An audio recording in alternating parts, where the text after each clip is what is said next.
Hello folks, welcome to my channel Times Masquerade. My name is Robert Draper. I am the content creator. This particular video is going to be the second in a series of 3 major videos that are meant to be a more in-depth overview of Times Masquerade. The concept of this YouTube channel is maybe outrageous to some, but it is that there, I believe, is actually a second form of time that was honored by every major civilization on Earth in so-called archaic times. It has an intimate relationship with what we know, chronological time. As a matter of fact, the two are actually mated and married. In the first video, I had gone over the symbol of this other form of time. The Greeks happened to call it Kairos time, but it went under many different names.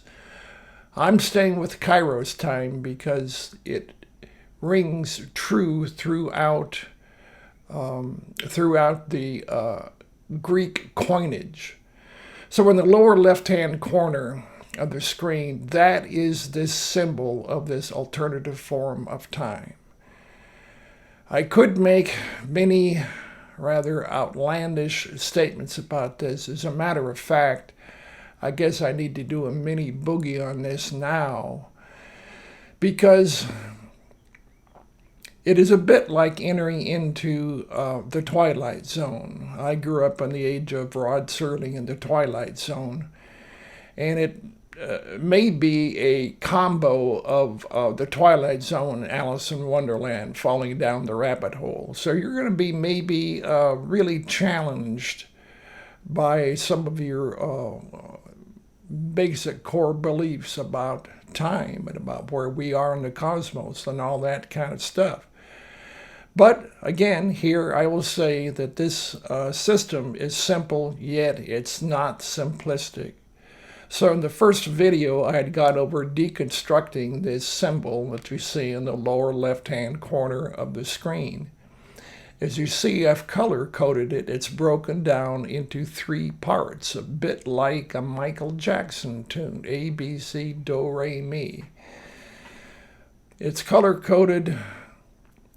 The red stands for literally the ground we walk on. That's the horizontal line. It's directly bisected by the gold or yellow line. That is the spirit world. And finally, and those two parts are the literal foundation of this other form of time. And again, I'm saying if you're a human being, you're going to be very interested in the third section, which is the blue X. Yes, we are X-Men. Well, how do I prove all this? Well, it started out, the initial proofs, amazingly enough, are in the ancient coinage, the things that we tend to value the most in our lives, a lot of us, in this Western go-go thing we got going on. But it has more proofs than just in the ancient coinage. But I want to start there because we have to start somewhere and do a mini review of the first video. So it was literally the deconstruction of the symbol in the lower left-hand corner. And I had started to construct the red, which is the ground we walk on. And I went to the east side. As you're looking at it, the east side would contain the constellation Gemini and the constellation Taurus. This is quite important, that it's a bit like a safecracker attempting to break into a safe that is known to contain immense value. He has to listen very, very carefully how the tumblers are doing their thing. And so it is with breaking into the system, because unlike what we're familiar with Chronos time, which is circular, consecutive, and linear.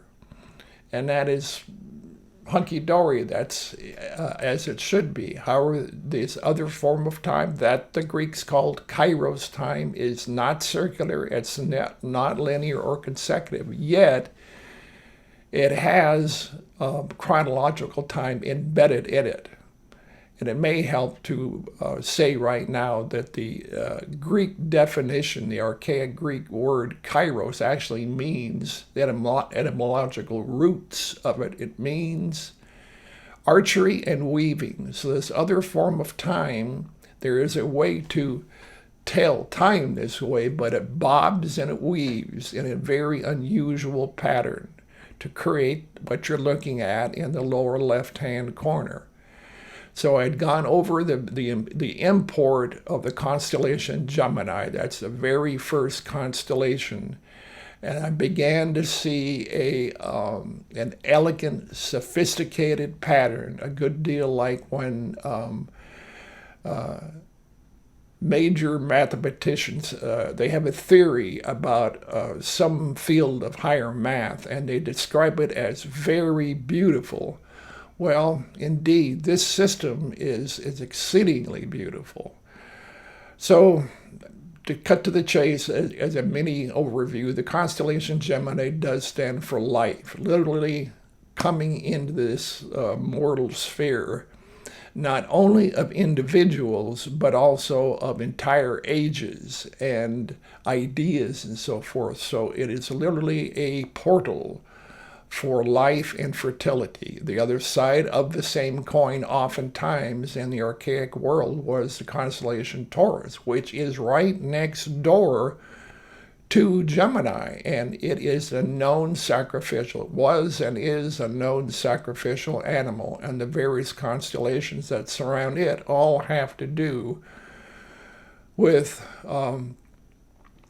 death, quite frankly. As a matter of fact, the pharaohs used to believe in Egypt a long time ago that the pharaohs could astral travel back into the cosmos, back to their homes, supposedly, through this constellation of Taurus. So this is the anchor of the system. This is the beginning of the unveiling of this system. But I want to continue now with the keynote presentation and briefly continue with a mini overview and then finish the construction of the physical axis, which will lead us into quickly the spirit realm. Here we go. Okay, guys, this is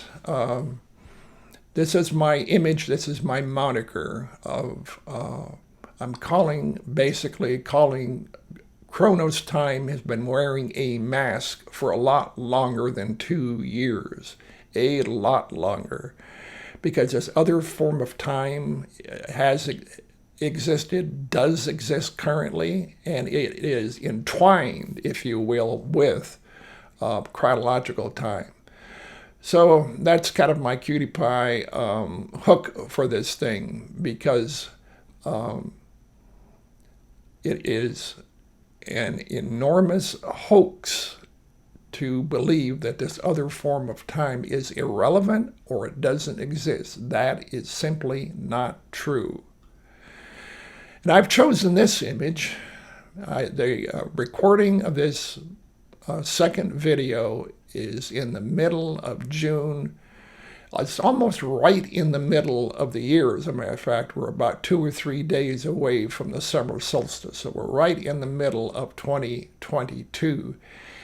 And we have gone through collectively as a global community a very unsavory time the last little over 2 years now. And I believe many of us are kind of feeling this way, and this is an optical, a visual representation, my own personal surmise, that people begin to feel herded like a good deal, maybe like cattle. And they are kind of longing for times gone by. So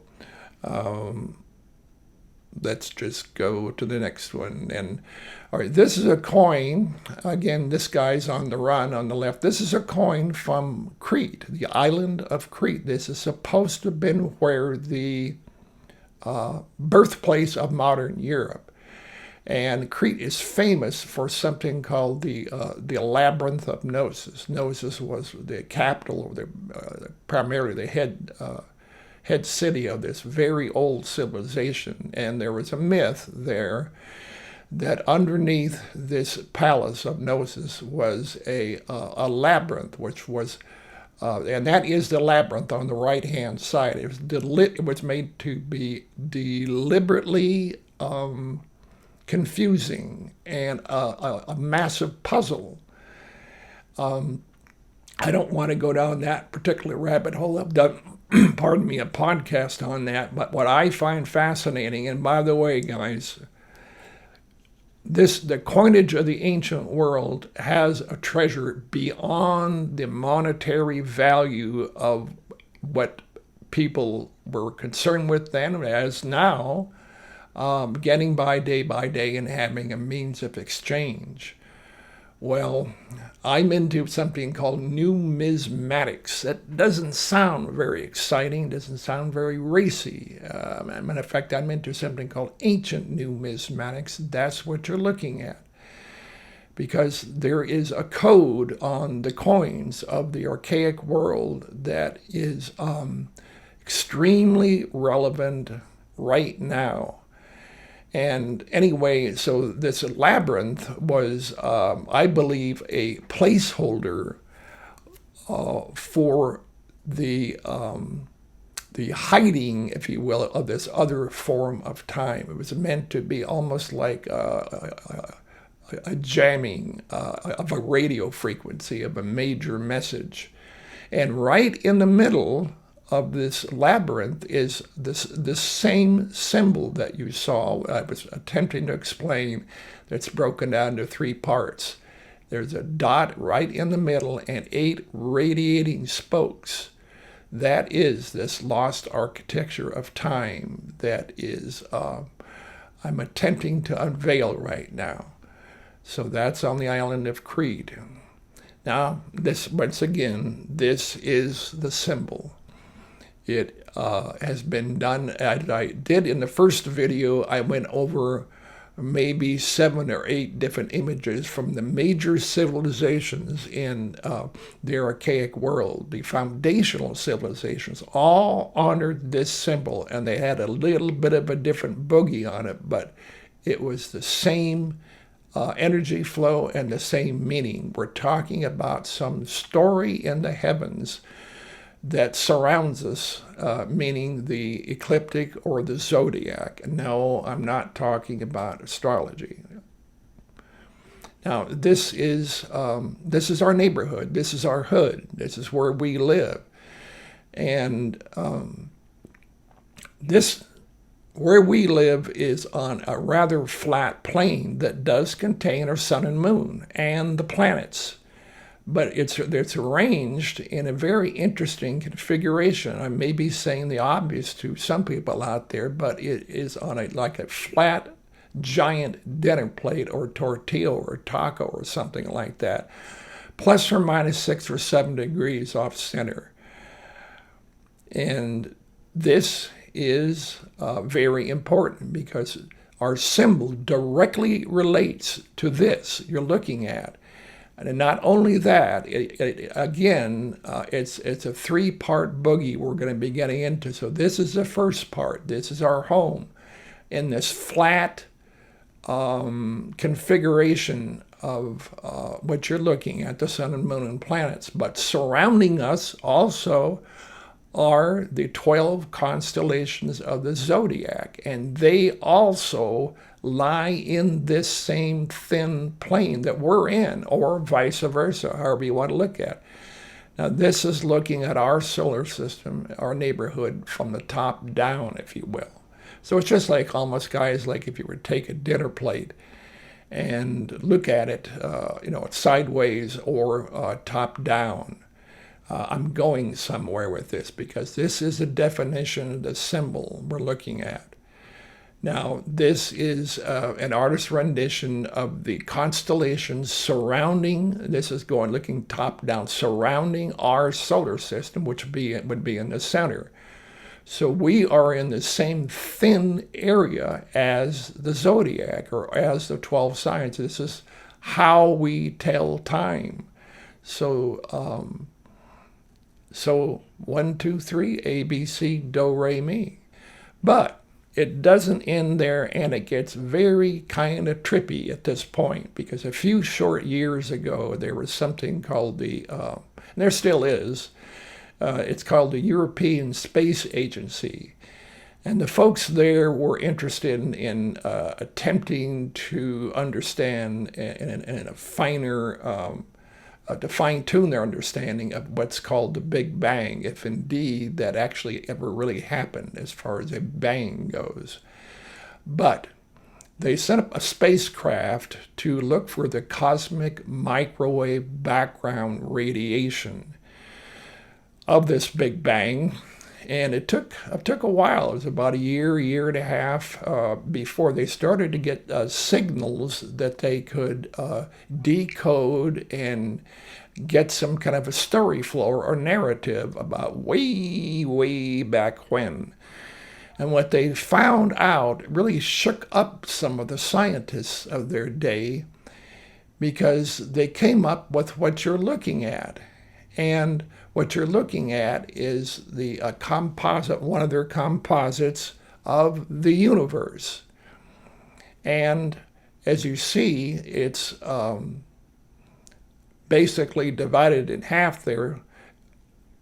Cut to the chase, what they found out was that we are in, and our zodiac, our neighborhood I just showed you, is in this same thin plane, or the universe itself is, and vice versa. Meaning that we're in a very special neighborhood. A lot of the scientists didn't like that, so evidently they went ahead and called this axis of the universe the axis of evil. I don't know why they would do that. I don't know why they would represent that, but they did. So, guys, that's, I believe, it's my thesis that the symbol I am attempting to break down, I showed you up front, is this. Somehow, through dreams, through revelation, through prophecies, through supernatural means, undoubtedly, some of the prophets and sages in that age, in much earlier ages, have understood this, that the universe itself is broken down into this threefold pattern. And again, guys, this is going somewhere, and it relates to our time as we live right now. So again, the overview, the physical axis, just labeled it here very clearly. The spirit axis directly bisects it.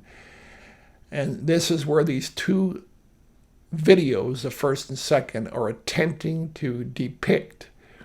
I am finishing up, hopefully, the physical axis and going on immediately, hopefully in this video, to the spirit axis. The physical and the spirit, according to the coding of that time, there's been a warfare. We've had, as it were, a spiritual warfare going on for ages. And the blue is us, and that will be the next video. So here are 3 Greek coins and 1 coin from ancient India in the lower right. And again, they're coding, as you see in upper left, with Leo, and it's being associated with this threefold wheel, spinning wheel. The physical, the spirit, and our part. I believe that's what you're looking at. They did the same thing with the flying horse there, Pegasus. By the way, when the horse has wings, it's celestial. It's in the spirit world. When the horse doesn't have wings, like Sagittarius, it's in the physical. This coding, guys, is quite sophisticated. And it's the earliest coding. We live in a world of coding right now, zeros and ones, computers, the internet, the interweb, whatever you want to call it. It dominates our world. Unfortunately, in dominating our worldview has gotten exceedingly small and micro. Well, okay. And then now in the lower left is a Greek coin. There's two wrestlers on the left-hand side of that coin, and there are three legs that are, as it were, rather weird, but it's the same thing that the other two are showing. This symbol for the universe is literally, it's broken down into three parts. And finally, from the Indus River Valley on the right, it does show also the three-part system. This was a global understanding, guys. This weird, strange creature is a composite of three different entities. The lion obviously is Leo. The goat is the constellation of Aries. That is the time when Jesus Christ, Yahushua HaMashiach, his first coming, and that is part of the mankind axis. So we have the spirit axis. Mankind is in the middle, just as it is in the image I showed you at first. And coming out appropriately enough out of the lion's rear end is the snake, who stands for the physical axis. So we're not, the symbol is showing us, and if you get into the literature globally, we're not purely physical and we're not purely spirit. We're a combo of both. I call it stuck in the middle with you. So I believe that's what this symbol is showing, the famous Greek chimera. And here it is on one of the coins. This is a Greek coin. The prior image I was showing you, I actually took a picture of that in an antique shop where I live. Now this is a Phoenician coin, and it's showing you to me it's very interesting. The lion here is attacking the bull. That, just like I said, the spirit world and the physical world don't get along. There's a warfare, and the coins show it over and over again. Whether some people just don't want to recognize it, but I'm just showing you what was knowledge in that time, and I believe it still applies as we live and breathe now. But on the other side of this Phoenician coin is three Phoenician sailors, and they were very famous for sailing, probably a much larger area than just the Mediterranean. And I believe they stand for the breakdown of the three parts of the system of reality. And leading the boat, of course, is Leo. That's just exactly the way it is in reality. So to review, I'm going into the physical axis. This is a corridor pathway composed of four constellations, two in the east and two in the west. Gemini would be at the 3 o'clock position on your watch or clock, and Taurus at the 4. Now we're going to be baptized or go into the west side where some dark stuff begins to happen, guys. Sagittarius would be at 9 and Scorpio would be at 10. So here is an artist rendition of Sagittarius. And here I need to slow down because it gets very trippy and very, as it were, theatrical.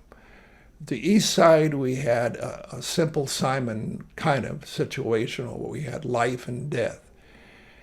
Here we have a darker theater beginning to emerge. So this is obviously a dual-natured character. Again, the horse in this situation doesn't have wings, and appropriately enough, he's on the physical axis. Sagittarius is aiming, the man part of this composite creature is aiming his arrow in between himself and his opponent, who would be right next door to him, the Scorpion. So he's aiming at, as it were, apparently an empty space, but not true. All right? This is the infamous or famous Scorpion. Nothing against people that were born in the that are Scorpios. But in this context, the Scorpio is known for being a venomous, poisonous, dangerous creature. And the stinger, his stinger is actually stinging right in the middle, right where Sagittarius is pointing his arrow. So something rather nasty and very interesting is happening in between these two constellations. What's up? What's up indeed? So I mentioned, okay, Sagittarius, there's a positioning, west side, Sagittarius and Scorpio. But what is in between? Right where the Sagittarius is pointing the arrow and the Scorpio is stinging is this creature. If you've ever been out in the night sky and seen the Milky Way, and that it's getting harder and harder to do that. You tend to have to go way out beyond the pollution, beyond the jangling stuff we've got going on in our civilization. But on a clear night and with good eyesight, this image does appear, and it's a very famous image. This is called the Ouroboros. Say that fast 5 times. And what it is a massive snake that is biting its own tail. It's consuming itself. This is what Sagittarius is pointing at. This is where the Scorpion is throwing its poison into. So what is going on with this symbolism? So we get it's a overlay upon overlay of a rather dark situation. What is going on in the middle here? A lot of drama, a giant snake biting its tail. Just went through that. Yeah, guys, here's what's going on. Right exactly where the snake is biting its tail, that is where our black hole for our in the Milky Way, for our galaxy. Many galaxies tend to have black holes. Ours is right where the snake is biting its tail. And a black hole is a phenomena in physics. And supposedly, and I believe it does exist, where it's a situation where if you get too close to it, it will suck you in. It will consume you. So very appropriate. The snake is consuming itself, and the black hole is right where the snake is biting its tail. So this is not good. I mean, this whole thing has been deliberately, as it were, a cosmic or a celestial fresco or picture, and it's coded very clearly to pay attention to this situation I'm bringing out right now. It gets better, guys, but I'm just bringing out a part of the reality. And this is also, obviously, where the sun sets. It sets in the west. Okay. So a giant snake appears to be biting its tail, and that's called Ouroboros. And it's the center of our galaxy where a black hole resides. Okay, I'm just saying the same thing right there. But, okay, now this constellation is the counterbalance to all the drama I just mentioned, and it is on top of the whole situation. It's called Ophiuchus, and here is a man that is called the snake handler. So he is controlling or dominating the snake. Not only that, but his left foot is right on top of the Scorpion. So he is literally battling the situation. So for me, I will just say here that I believe that this Ophiuchus is indeed Jesus Christ, or what was otherwise known as Yeshua HaMashiach in the Greek. And Christ indeed is the counterbalance to this whole situation. I personally, yes, I am a Christian. I attempt to follow my Lord and Savior, and this story does bring in the spirit world. And at some point, you just have to cut to the chase, and I believe the spirit world is real. And so what I think is actually happening on the west side, well, the east side was literally life and death, physical death. But I believe it may be possible to not only lose your life physically, but also your soul. This is, it was very somber stuff. It's almost like a dramatic opera in the late 19th century that has some pretty dark music and so forth.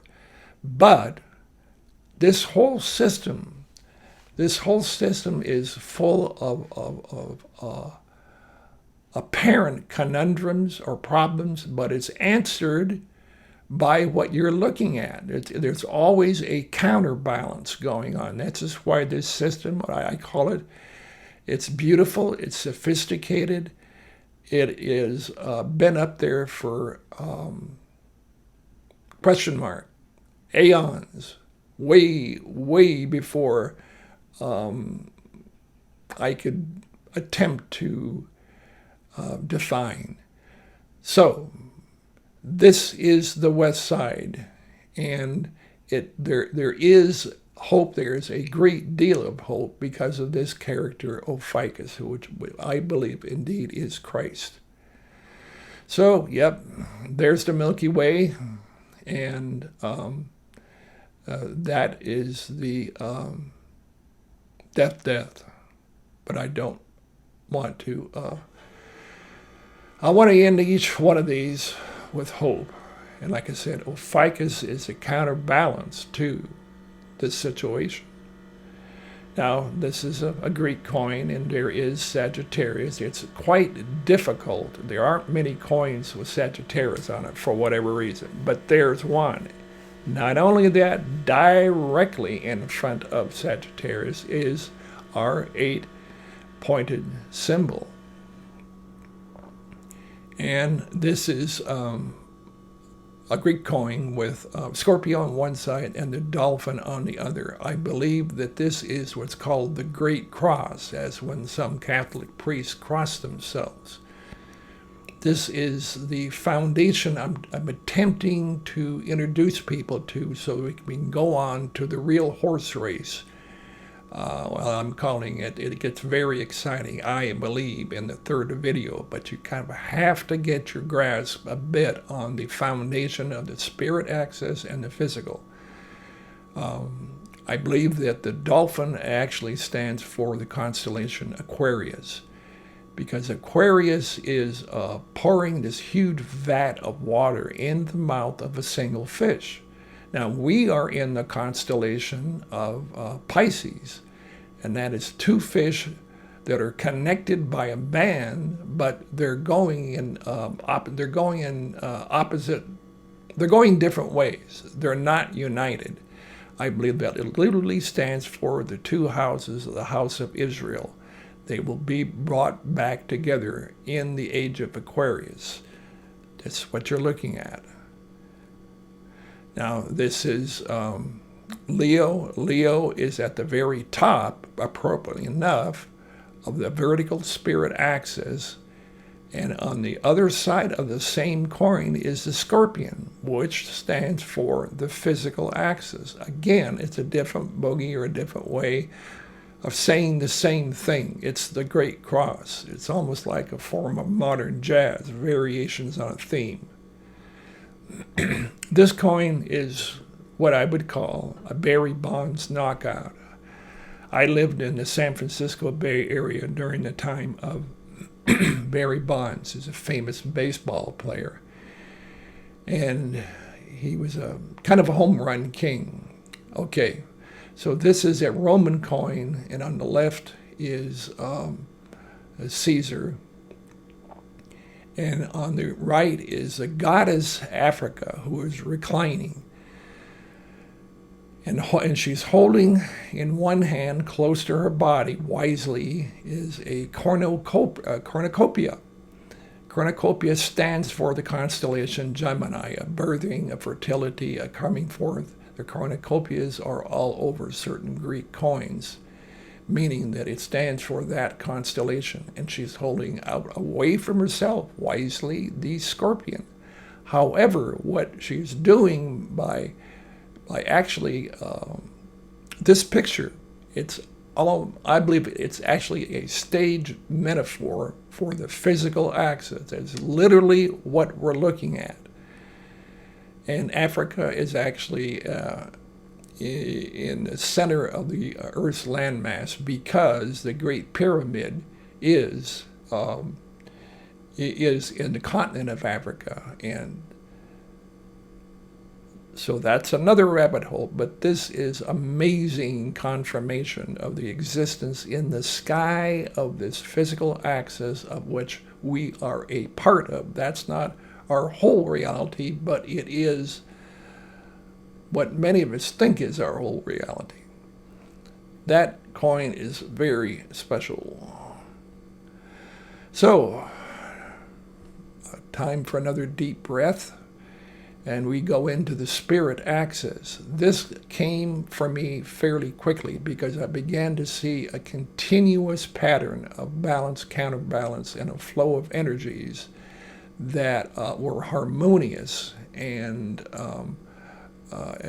when any conundrum or problem seemed to arise, it was answered by further delving into the rhythm that had been established with the constellations Gemini and Taurus. So the ancients did believe universally that there is a spirit world. I believe that is true in our time, although I don't think the major media pays bo peep attention to it. They do, maybe with certain Hollywood movies that kind of play footsies with it.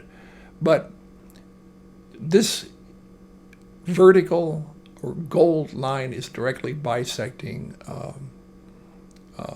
the physical axis. So our ordering of time begins here in Leo and ends with Virgo, the woman. So together at the top or at the north, to orienting ourselves, if we would look at this image, north would be the combo of Leo and Virgo. So together, again, the stars have these unusual combos that talk of the reality of the spirit world and the physical world coming together. So together, the woman and the lion form something called the Sphinx. It's very, very famous in the Giza Plateau in Egypt. And I believe the Sphinx is to be put at the top of the spiritual axis. And I'm saying this current sequence of symbols is correct because the coins agree. They agree and they agree.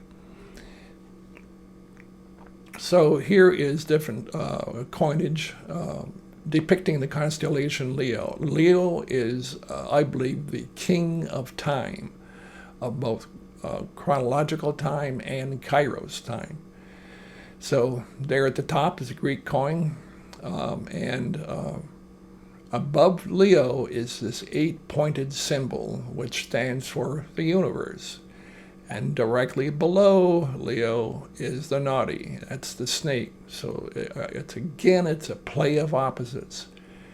In the lower left-hand corner, you have Leo and a calf, which stand for the bull. Again, that is a great cross. And in the right a beautiful coin, and this will be especially greatly emphasized in the last video. When the lion comes into action, people wake up, and the rooster is known around the world for famous for waking people up. So our future is going to be quite trippy. Those of you who have dogs and you go to dog parks, you know that there are alpha dogs, and when you play ball with them, this happens, I would believe, fairly frequently. Here's a picture of the Sphinx with our symbol, and the Sphinx has its right paw right on Kairos time, right on the symbol, meaning that the Sphinx dominates it. And indeed, the Sphinx is putting its paw right where it is, literally on the north quadrant of the symbol. So the Sphinx is, as it were, an alpha dog. It is very important for understanding this as far as being oriented. And here's another one. Here, the Sphinx is doing the same thing, only it's got its left paw.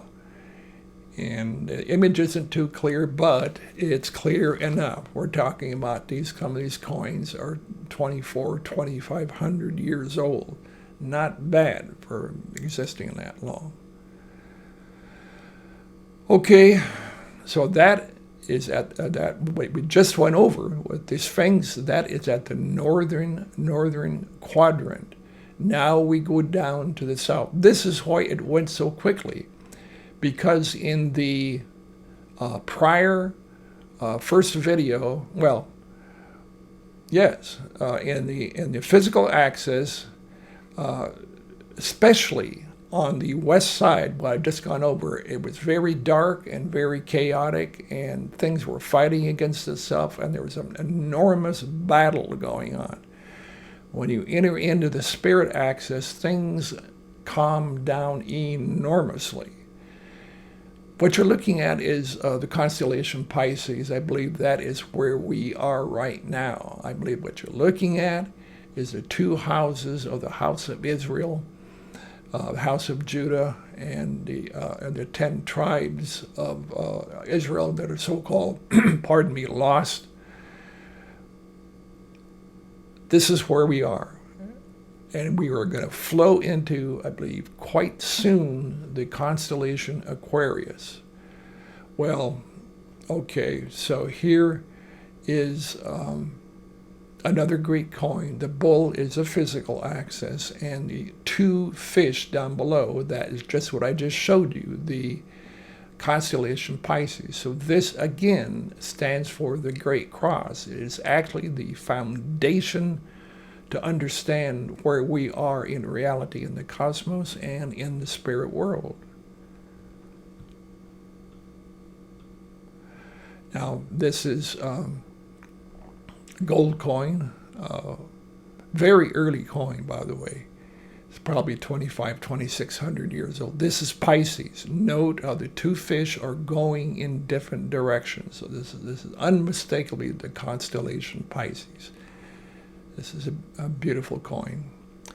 Now, this is another coin showing the Sphinx, and this nails it, because the Sphinx is at the top, I said, with the lion and the lion's body and a woman's head fused together, and directly underneath the Sphinx is a single fish that would be the constellation Aquarius. This is where the two fish become one. Some of my friends are quite movie fans. I used to live and work in the Hollywood area, Bel Air and Beverly Hills and all that. And Hollywood movies are known to be scripted by creating storyboards. This whole thing, guys, in these coinage, it's like a massive storyboard in the heavens. And when you put the whole thing together, it is just, it's adjective defying. But this is the ending of the spirit world, rather, the explanation of it. And again, now here's the bull on the right with the single fish. That's Aquarius. So the symbology is consistent and very surprising, because we're talking about so-called pagan worlds of Greek and Roman worlds. The Greek world is where known for their wisdom, but they did worship pagan deities. However, I believe the good Lord has literally buried this code in what we value the most, which is money. And it continues to be preeminent influence in many of our lives. So there we go. Okay, so this concludes then the foundation, and I really appreciate the patience, because some people may have to watch this several times. Yeah, it's a long thing, but once the perception happens here as to what is actually going on, if you will, guys, I believe this is kind of like a grand unified field theory of history written directly above us. And there was a saying in the ancient world, as above, so below. Our entire civilization, the earliest civilizations, modeled their civilizations on what I'm showing you, because they knew that there was there's a story up there that it affects us intimately every day, if you will. So we're just scratching the surface so far. There are many other proofs of this system, or on other types of media globally. So I've been emphasizing the coinage, and there's much more in the way of proofs in the world's literature. And here we go. Okay, and the world's literature, and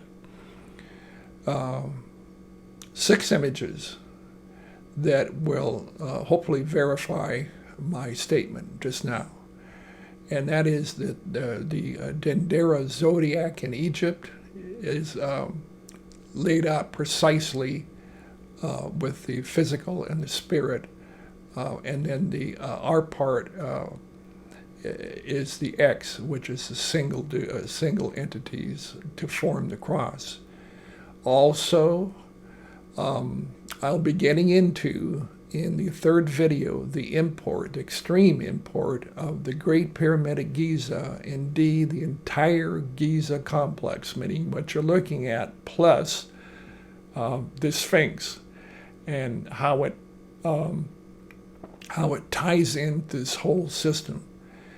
And this is from, I think, probably a rubbing on one of the walls of early, Sumeria. And this shows some early Sumerian deities, and right above their heads is this 8-pointed star. I used to attend ancient coin shows. Didn't sound very exciting, but I was really turned on by this code. And so that's called the numismatics. And the thing I was into was called ancient numismatics. So I was looking at the coding. I didn't care about the how rare a coin was or beautiful it was. If I could decipher part of the code on it, that's what I was really getting at.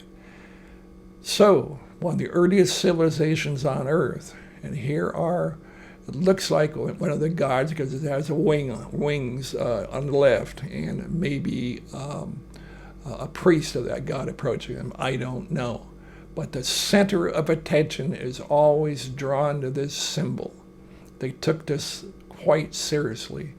In the lower left-hand corner, this is a megalithic stone, which are big stones.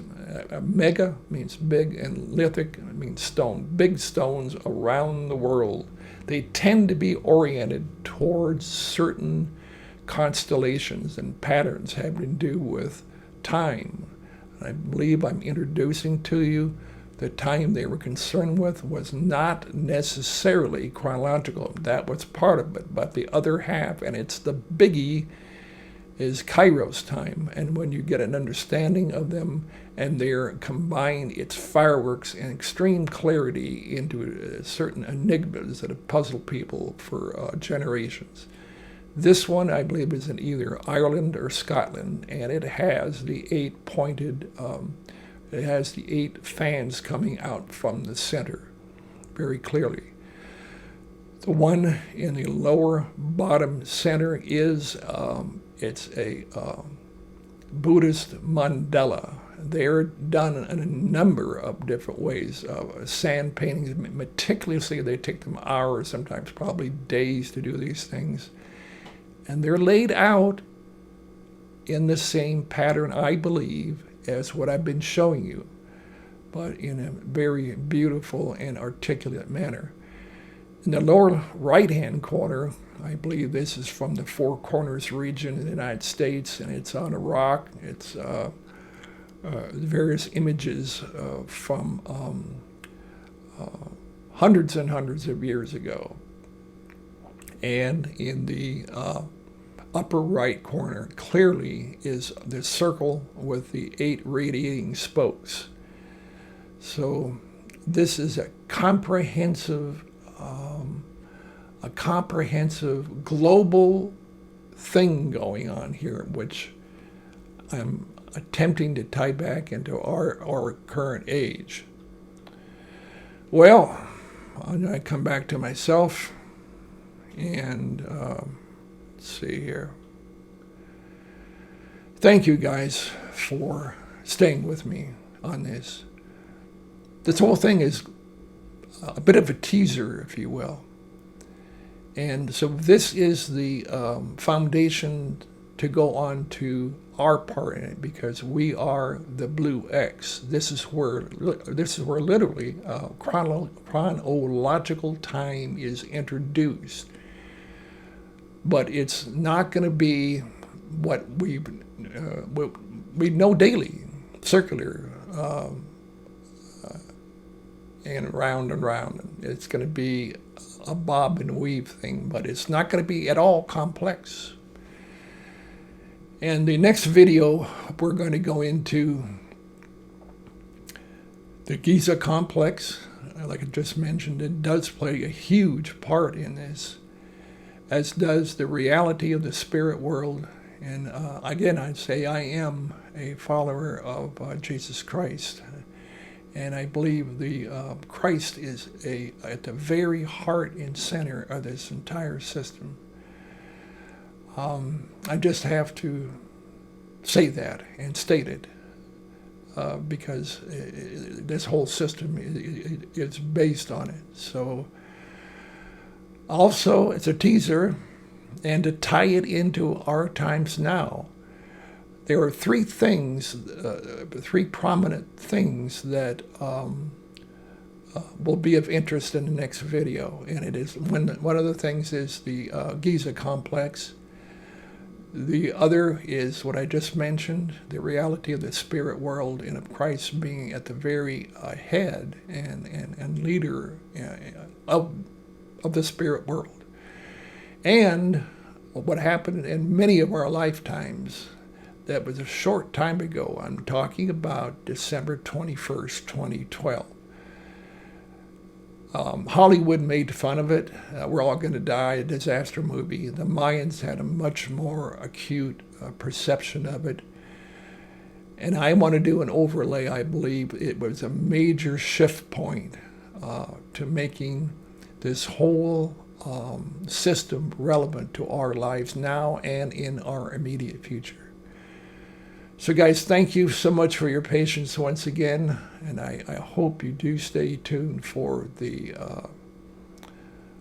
for the final, rather dramatic finish of this. God love. Thank you.